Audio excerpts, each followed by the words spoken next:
Facebook CEO Mark Zuckerberg is rallying his employees against critics and the U.S. government in 2 hours of audio that went public today. The Verge published the audio from recent internal meetings at the social media giant, where Zuckerberg reportedly talks to employees about the future of the company.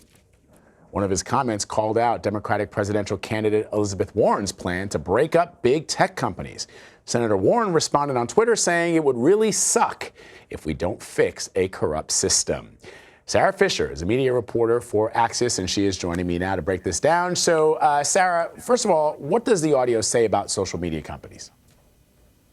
Well, essentially, it defines the fact that they're on the defense here. They know that they're under attack, not just from regulators in the U.S., but regulators around the world, and also other companies. One of the things that Mark Zuckerberg lays out here is that he thinks his business is at an existential threat to TikTok, the karaoke app that has gone viral in the United States. It also says that social media companies are facing some internal problems. This isn't the first time that a company has had an internal employee leak. You'll recall that Google had this big leak to Breitbart earlier this year around how executives reacted to the 2016 election. So, as we mentioned, Senator Elizabeth Warren's plan to break up big tech companies was brought into all of this. Is government regulation of social media companies inevitable now that it's being talked about in the 2020 run-up to the election? It's definitely inevitable. The problem is we have no idea what form it's going to take place in. There are some people who are going to the extreme, like an Elizabeth Warren, saying that we should be breaking up these tech companies. But then there are other regulators who say, look, maybe we should be enforcing some sort of national privacy legislation. And I think the tech companies are very much behind that. So while we know regulation is inevitable, the real question here is how far is it going to go? And what you're hearing from that audio with Mark Zuckerberg is this. If they really want to break up these companies, break up our company, then we are facing an existential threat, and we're going to have to fight that tooth and nail. So, Sarah, you have a newsletter out today on Axios Media Trends. One article is called Platforms Fall Deeper into Political Speech Chaos. How are social media companies dealing with the fallout of the impeachment inquiry on their platforms?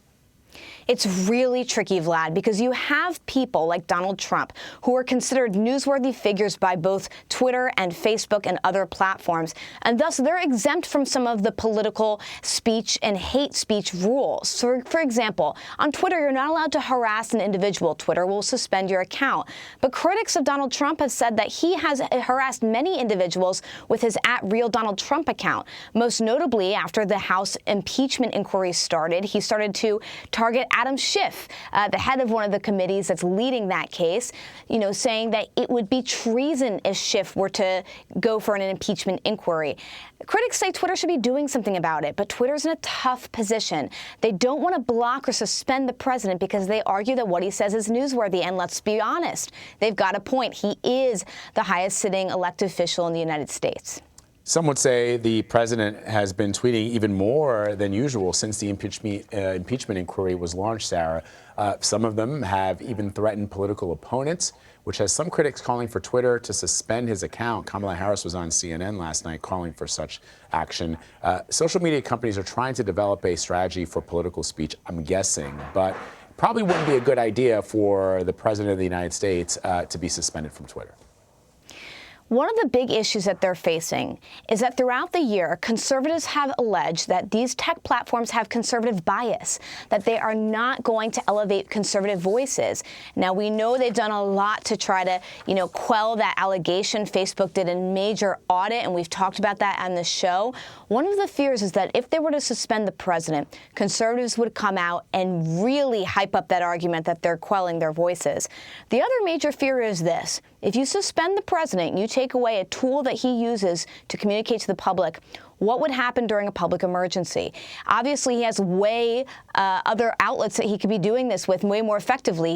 He has obviously cable news and broadcast news. He also has press releases, et cetera. But that is a concern to some folks. All right, Sarah Fisher, always great to have you. Thank you. Thank you.